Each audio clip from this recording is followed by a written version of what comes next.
Hi, everybody. Welcome to the QB School. I am JT O'Sullivan. Today, CJ Stroud rolling, fired up for this one. Let's get it going. Welcome to the QB School.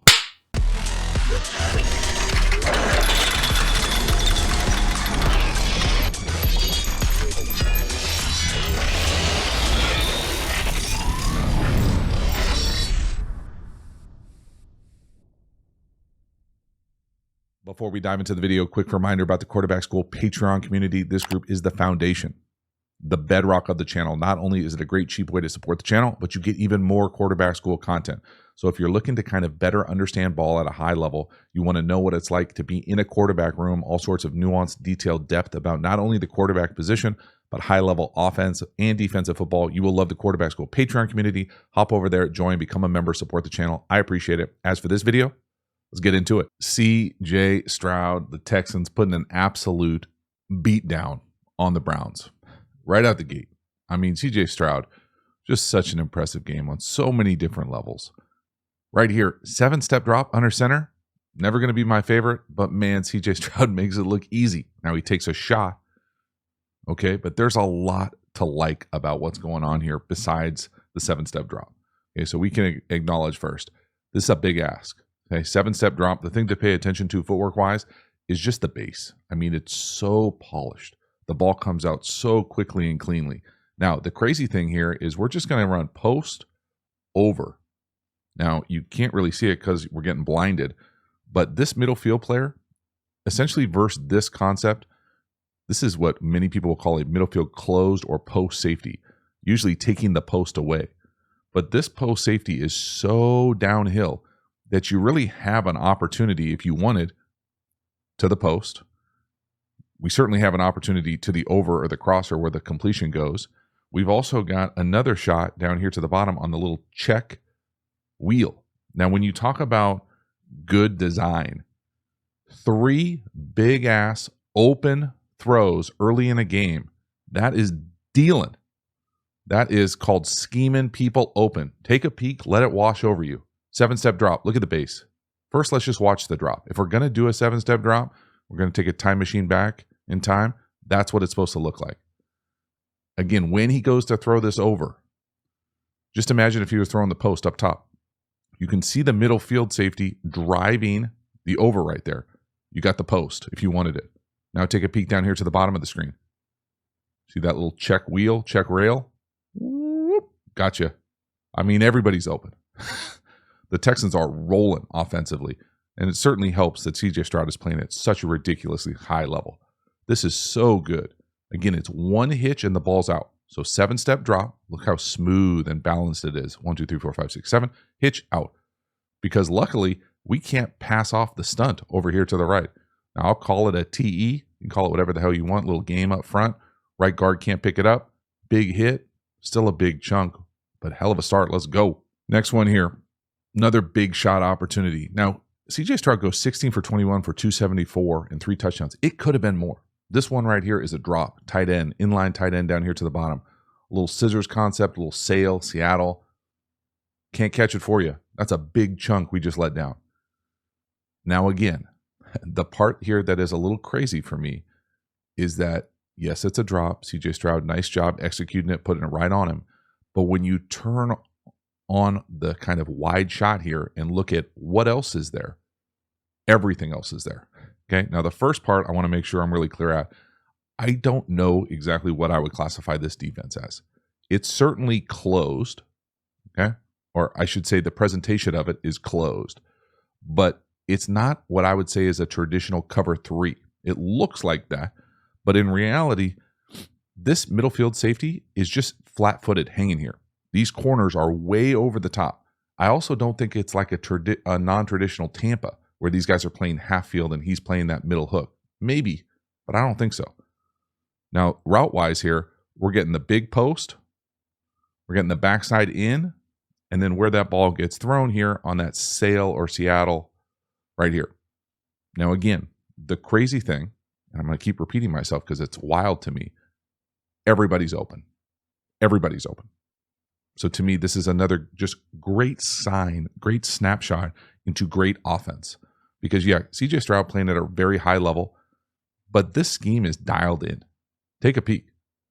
Now, you could make the argument that the post down here to the bottom, that corner is so over the top that that's not there. But we've seen CJ Stroud make that post throw, and you got all that grass. Look at the backside in, open. The sail, wide open. But just watch that middle field player, that safety deep. Watch how flat-footed he is. I mean, he's trying to cover that sail. It's never going to happen. It's almost like a 0-3. It's a funky formation. I'm sure some defensive guru will tell me what it is.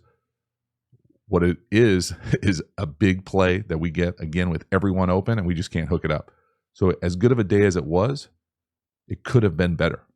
Next one here, 3rd and 4. Thought this was one of the very few poor decisions from Stroud. So assuming this thing is read left to right, so quick out, arrow, over, shallow, he really throws it to the only guy who's not going to get him the first down. It's also a dangerous throw. We're running our guy into a collision. You can see him going left, right, almost like he predetermined that he was going to bang it to that crosser. Now, I think when you look at the scheme again, I like to kind of qualify how well a scheme is operating by how many guys look open on time. It's 3rd and 4, right? We can all see the sticks right here. Okay, right here, 1, open. Little arrow right here.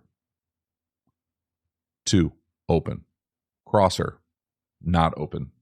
And we've got that middle field safety. The guy's running with him. It's tight. What about down here to the bottom? It's a little like shallow crosser, open. I'll probably say this is 4, if this is 3.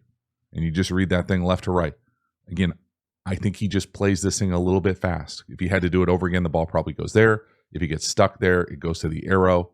Both those guys are open to me. It sure looks like he's looking left first. So play that thing out up top. Collins, I mean, that's open, right? That's wide open for NFL 3rd medium. He can make that throw in his sleep. How about the arrow to Woods? Right there, yes. Instead, he's forcing that thing to the crosser. And really fortunate, that certainly could have been an interception. Turnover-worthy type throw, interceptable, if that's your lexicon. Again, you can just see he plays it a little quick for me. Watch him off that arrow. So he's off Woods right there before Woods even comes out of it. So I would say just playing it a little quick. You can see the timing of it is not quite as locked in as we've seen with other things. So no. Dang. Punt. Next one here. This is a wild one. Now, this is a great adjustment from Collins, no doubt about it. It looks like Stroud is working the bottom of the screen first, crosser no, and then gets all the way back to 12, who makes a great adjustment. Okay, so this is one of those plays that the result is outstanding. I'm not sure how much of this you want to put on Stroud besides for the fact that he found him at all and gets hit while he's throwing it. But that is a great adjustment. Now, we're going to talk about kind of how we get there. But a few things here as you kind of turn on the film and we try to make sense of this. Whatever this is, I'm going to call it like a little whip. To me, again, it's open. It's 3rd medium. I'd like to see that ball thrown on time. This crosser, probably not there. Okay, the safety does a good job running with it. There's kind of 2 on him. It's not there. It looks like up top, 12 runs a slant, and then it just kind of continues. Now, maybe it's a sluggo. Okay. Regardless, it looks like he is looking over his inside shoulder and running. So you would want that ball to be somewhere thrown this area or like a fade. You're not going to want him to kind of reverse back and make a ridiculous circus baseball catch. Okay, so that's the first thing we're going to play out. So you be the judge. Is this there? Would you throw that on time? Would you give that a little bit more time? Because you don't know what the hell's happening on the backside, right? I mean, there's no chance that you know that this is going to be there for sure. So play that thing out to the bottom. Right there. He's already off of it. See how it's just taking too long. Either the timing is janky or CJ Stroud is playing it too quickly or the wide receiver is going too slow. It can be any of those 3 things or all of them. The crosser, not there. You can see the safety clamp it down. They got 2 guys running with the crosser. He gets back to 12. So the crazy impressive thing from CJ Stroud on this play for me is just his vision to find it, to go right to left, 1, 2, 3, all the way across the field. Now, when he lets this thing go, again, you can see Collins looking over his right shoulder. Now, yes, he gets hit. Certainly probably impacts the throw.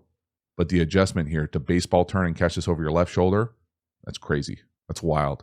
12, have yourself a day. That's a hell of a job. Now, pass pro wise here, it's one of those things for me that I feel like you can go crazy into the weeds, but it's very tethered to the quarterback performance, the running back pass protection. Third down, this stuff matters. Right here, it looks like we are going to chip and get stuck. Okay, so no doubt, let's have a plan to chip. They got some beasts on the edge.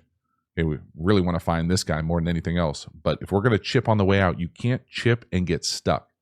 So what I mean by that is, as he's rushing here, if it looks like you're staying in, like you're not getting out on a check down, you're then going to get what I'm used to calling a green dog.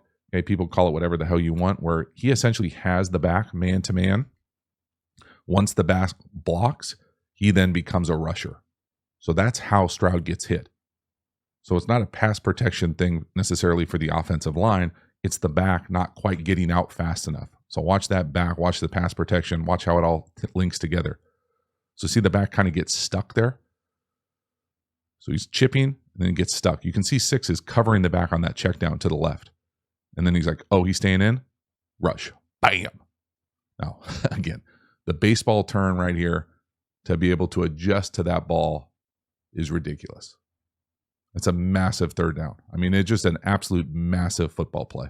Next one here, 1st and goal from the 3. I thought this was a beautifully designed play, a unique way to get to what I'm used to calling power shovel, and it really should be a touchdown pass. We'll talk about probably why it's not, but I love the way that they get there. I always think of Patrick Mahomes and Lamar Jackson as the great power shovel players in the league. Lots of teams try to play this play. I've never seen it done like this, and that's why it's on here. Again, I just love the design more than anything else with what this offense was doing. So we'll draw it up from here. At the end of the day, power read is we are reading this player right here. Now, again, he's a hell of a player. This is, in my opinion, a great plan when you play great players is to give them a bunch of different looks, but as often as possible, don't block them. Meaning don't let them run free, but have a plan to deal with them not being blocked. So right here, we're going to read him. He's our conflict defender key read. What we're going to get down here to the bottom is we're going to get essentially picks. So as these guys come off, whether they run spot, corner, it really doesn't matter. The play is we got the back that we're faking to running into the flat. And then we've got the power shovel element, which usually comes from over here, now coming from the play side. So he's going to step down and then back into that shovel window. So it's power read, but power shovel. And then up front, we're running power. All that is gap down to the play side. And we'll talk about all these blocks with the backside guard pull wrapping to the play side inside linebacker or the mic. Okay, so it'll be a better picture from the back. But what I want you to pay attention to here is if 95 were to not get up the field, so if he were to get up here and try to box this thing or spill the pillar, and CJ Stroud had to get out on the edge, he would have the back in the flat. So that's essentially kind of the pitch element. Okay, so just play this thing out. You can see the beautiful design here, just so much stress on a defense. And it's broken down all because one block fails. So you can see here the back down here to the bottom, he's going to be in the flat. So again, we would have had that. So again, I just love offenses with multiple guys popping. And now we'll figure out exactly what happened on the power shovel element. This thing really comes back to, and again, the first reason I love this play is because it's coming from the play side. I've just never seen it before. I'm sure people have done it before, but I think normally it's over here with a tight end sniffer type coming across. Again, we are reading 95. Okay, that's our conflict key defender. Everyone on the play side is going gap down backer. So we're going to get a deuce to 42. This is the block that really kills us here, right here, the center. I'm used to calling, he's got to go back down here, and that's not a tough angle, in my opinion. But the one that really helps us here is what I'm used to calling a gap hinge. So this gap hinge right here, meaning he's got to help in this B gap and let the center take this thing over, and then you hinge out to the C gap, because this player out here is almost never going to make this play. So again, let me clear this off and just talk about this specific block. Because we're pulling the guard, there's this huge gap, right? Just pretend this guard wasn't there. Okay, that's a big ass gap. So what we need to do here is he's down, and then we're going to help with this gap we got to give him a hard kickstand, right hand, jab, whatever you want to call it. Let the center take it over and then hinge out, and don't allow this guy to blow the play up from behind. but we can't get gashed here. And that's what happens with the play. So first thing we're going to do is watch that gap hinge on the backside. Watch that 2-eye blow up the play. See how the left tackle just needs to give us a lot more than just a step down. He's got to strike that cat. You got to strike him on his right shoulder with your right hand. You can't just step down for presence. And again, it would help if the center didn't whiff. And now play this thing out where you're reading 95. Now 95 can cover some ground here. It's not an easy read. Again, I would prefer, and I talk about this, man, I talk about this a lot on this channel. On this play, this reverse out where you fake it to the back and throw it to the back, normally on the naked element of this, I almost, every time I talk about this play, I say, I prefer 2 hands on the ball. Because when you go left hand, so you reverse out and you go left hand, extend, show ball, you then have to transfer it to your right hand to be able to throw it to the back in the flat. So right here, I would prefer a 2-hand ball fake and then a shovel to 47. Again, that's just me, but I talk about it so much. Someone in the league eventually is going to watch a video and just do it for me. So watch, see the left-hand ball fake, and then he's got to transfer it back to the right. Now again, the read on 95, he's taking 2 steps, but like he's right in your face. I mean, that's an NBA travel, not an NBA travel, but man, he is right in your lap. But you can see there, if we were to get that gap hinge block on the backside, this is going to score. So should be 4 touchdown passes right there, right? Look at that alley down the right hash. Whoop. And I just love the design, man. I really love the innovation to get there. Same series, 3rd and 2 now. Now I don't love the design. This is sprint right option. We're going to try to bang the ball to the flat to 2. It's never there. You know, I would say there were a few muddy reads in this game for me with Stroud. Very few. This is one of the ones where I would just have preferred him to get through it. And what I mean by that is no to the flat, yes to the whip. Now, there's no guarantee that it's going to be there. I think it's got a better opportunity than this flat. So the reason why I think this is tolerable as a play call is because you're moving the launch point, right? You got some issues up front. These dudes are monsters. Okay, this play is sprint right option. You're coming up and trying to get into the flat. That's the play. If you run it like a static formation like this, the number 1 most often has a whip. So get to the back line, get to the landmark of the number 2, and then work the back line. And you just read this saying 1, 2, and then if you don't throw the 1 right away, he gets to the front pylon. So say that front pylon is right here.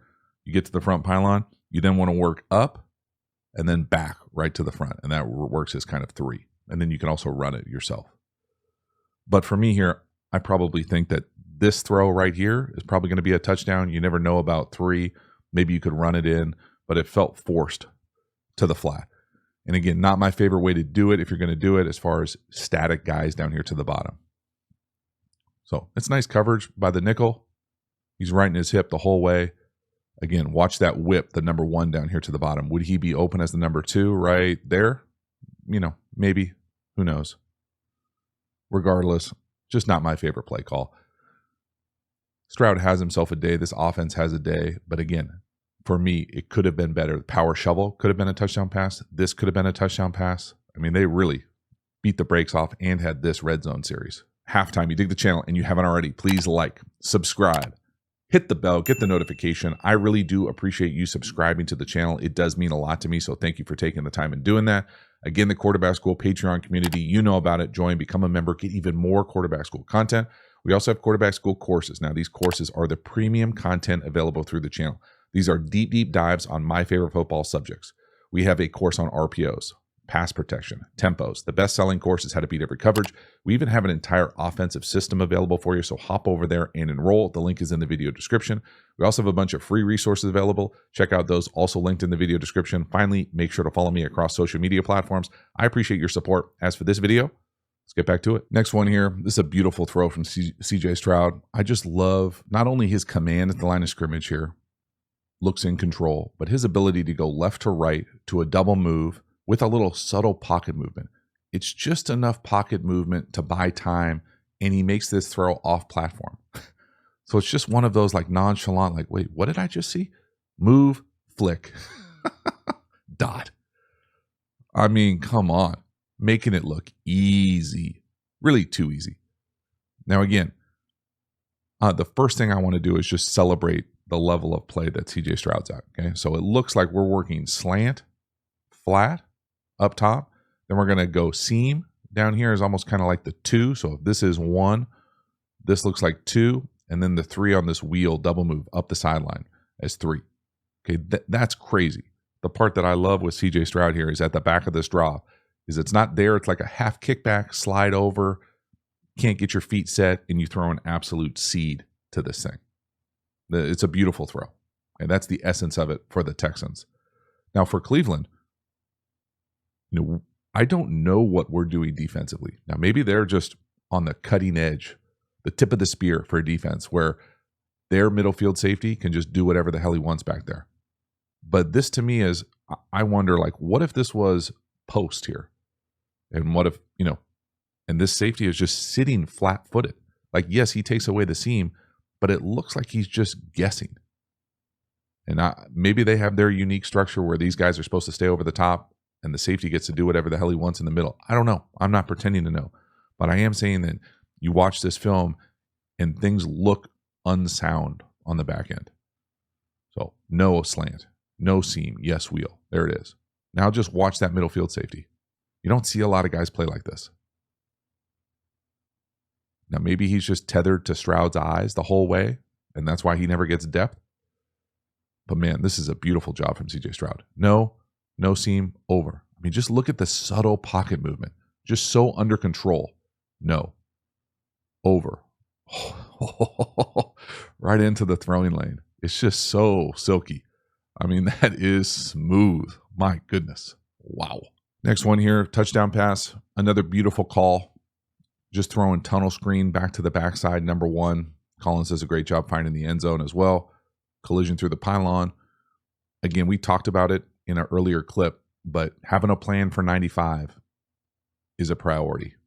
And again, he's unblocked there. He looks tired. He's not a factor. It's not by accident. Okay, what I mean by that is, again, you want to give this type of guy, a game wrecker, multiple looks. And I've already said one of the best ways for an offense to do that is not only be multiple with what you present, how you block him, but not blocking him. So if we're going to essentially ask our left tackle to step down, go out, he's got the corner. One of the other bigs is going to step down and go out and get the alley defender. We're not going to block 95. So the action of reversing out, faking the toss, getting depth away, and then the quarterback's got to make this throw back to the tunnel. So up and back to the quarterback right there. Get in the tunnel and then get out there. So just a beautiful job. Again, for me, it's the combination of Stroud's play, the whole unit offensively, but the play calling. The design, man. Look at that. I mean, just look at the blender that 95 is in right there. Whoop, whoop, yep, whoop. Touchdown. Hell yes. Just beautiful timing, layered play calling, execution, and then great effort to get in the end zone. It's a world-class offense. Next one here, just a massive play. And I mean, sometimes you just got to tip your hat to a guy and say, hey, this is impressive speed. We're going to have the inline tight end up top. Check, flat, touchdown to the house. Now, effort-wise on the back end for Cleveland, I wouldn't want to be in the meeting. That doesn't happen, but someone's watching the film, evaluating the effort, and we've got some serious effort issues. But my guy 9 looks like he shot out of a cannon here. Secure the edge, get dropped, and then right here, 47, great block, push him to the Gatorade. Not sure what 37 thought was going on there. That is beautiful. Great job by 9, great acceleration. Now, the play itself, there's nothing fancy here. This is just a naked or a keeper. My thing about this is I'm used to calling this technique right here, I think it's number 6, a swap or an exchange. So he's head up on the Y. Percentages say from this look, he's got this guy man to man, damn near every coverage. So when 9 goes to secure the edge, block here, and this triggers what I'm going to call a green dog. So for him to then pressure Stroud, he's got the tight end in coverage. He's swapped on him. He's exchanged on him. So once he kind of does his own thing, goes rogue, thinks he's going to tackle the quarterback, that allows 9 to just chip the edge and be uncovered. And that's kind of what happens at the line of scrimmage, in my opinion. And then effort on the back end, the tackling, it's embarrassing. What it is it's embarrassing. So watch that exchange up top. So watch him block out and then get dropped. So you got 2 guys going to the quarterback, no one on 9. Everyone else is playing man coverage. So it's man to man everywhere else. Dropped. And then, 23, that's not going to work. Look at the effort from some of these other guys trailing the play right here. I'm not sure exactly what they're going to do. Now, 93, is 93 size-wise. But, man, that is brutal effort. That is how you get your ass kicked in the league. My goodness. So watch 9. He's going to block out. Boom. You can see 6 go with 9. So, again, here's that exchange swap technique right here. He's right on top of him. Once we block out, he's going to move with him, and then he's going to see him block, and then he's going to go take on Stroud. The edge player is going to do the same thing. That's then going to allow 9 to just be by himself over here in man-to-man coverage and take this thing to the house. Punt return right. I mean, it's bad defense, no doubt. Nice job by Stroud finding him. And then again, just look at the effort. Look at 93. Look at the corner running across. What did they think he was going to run out of bounds? 54. And then my guy 37 down here at the bottom. Great block from 47, but that's way too easy. That's never going to work, man. That's legit. Sorry, earmuffs. That is fucking embarrassing. Next one here, 3rd and 13. And again, we've already talked about they beat the brakes off the Browns. But we've already seen missed opportunities for even more big plays. So when you look at kind of the overall performance from Stroud, yes, awesome win. Yes, playing at a crazy high level. And leaving multiple big plays out there. This should be a walk-in. Now, again, it's great vision to even find it. It's a hell of a throw. I think it's 65-ish. To me, this is a non-traditional Tampa look. I don't even remember exactly how they get there, but the play itself here, there's the post, crosser, and the backside in. I think they end up getting to the non-traditional Tampa here. Half-field player. Here's the Mike who gets to the middle. We're going to get the curl defender coming down from the heavens here.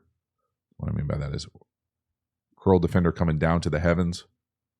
Curl defender, flat. So it's non-traditional Tampa. Versus Tampa, I'm not thinking I'm going to get this post. So just a great job from Stroud even seeing this thing. But again, we're throwing the 65 yards. We're not running out of club, right? I love CJ Stroud's vision. I think that's one of the kind of things that's really popped this year. Just to see this. And I mean, I think you could make the argument that potentially the receiver up top is jogging. He doesn't look like he thinks he's going to get it either. So maybe if he runs full speed, he runs full speed through this ball and put it more on the receiver than on Stroud. You be the judge. I don't think that's me being a jerk, going full effort police here. This doesn't look max speed to me, whatever that is. And that's just, the film is the film. Okay. Don't come at me sideways because you think your favorite guy's jogging. Not jogging. He's jogging. That should be a touchdown. My God. Awesome vision. I mean, he obviously had himself a hell of a day. It should have been even more for both 7 and 12. Wow. Next one here, just an absolute beautiful call, throw, hookup. I've seen everybody calling this play hiccup. I like it. Little corner post up top. Beautiful throw from CJ Stroud. Now it's wide open, no doubt. It's a great call. Awesome design. We're going to move the launch point. 95 looks like a different guy out there right now. He's dropping in coverage. Wide open, beautiful touch, right on the money. Don't miss a layup. Make it look easy. So good. Okay, so first up, what is this play? That little hiccup route or corner post, we're coming up. We lean to the corner, post. Now, at the snap here, you would say, hey, that doesn't look like it's going to be great, right? We've got safety back, got safety back. Well, when we run this little over with it and watch both the safety down here to the bottom drive it and the corner go with it. So for me here, I would call this half, quarter. So quarter, half field.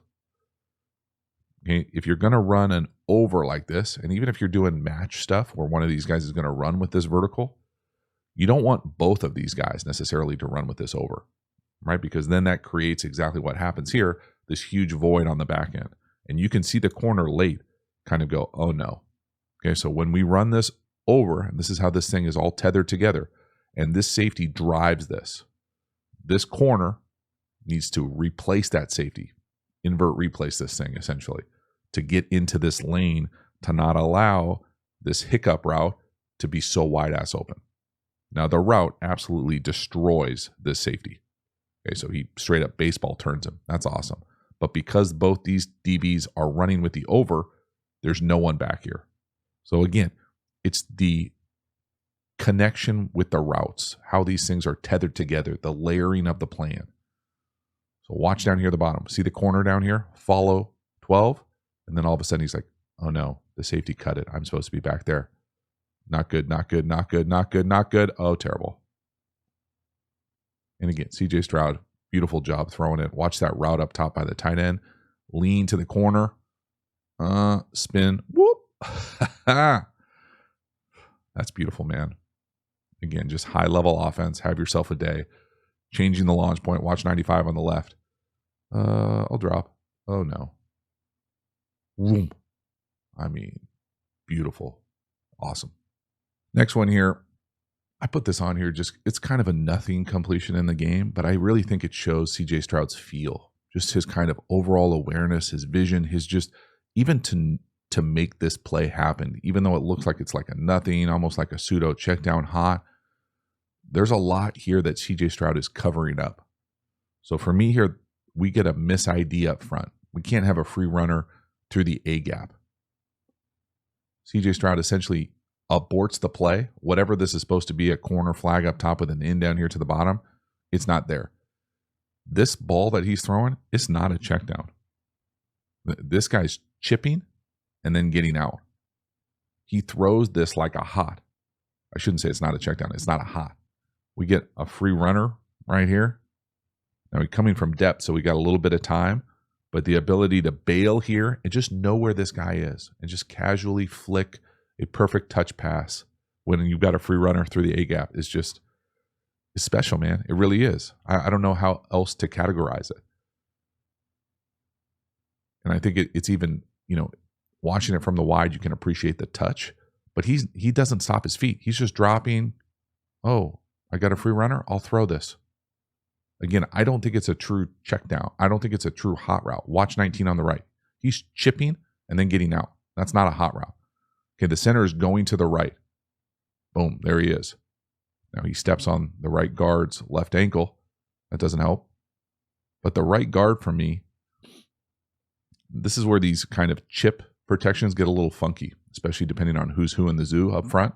But if we're turning to the right, so the center is coming, these three are going this way. They're going to block the three most dangerous. Now, is this true protection, or is he just chipping the edge and getting out? If he's just chipping the edge and getting out, and both of these players are blitzing, we have to have a hot plan. And that's essentially what he does. We just chip him and then throw the hot. Just a casual little thing. Now, for me here, when the center goes to the right guard needs to pick this up right here. Then we need to block the most dangerous and then have the free runner be the latest guy, who's probably the guy who gets chipped.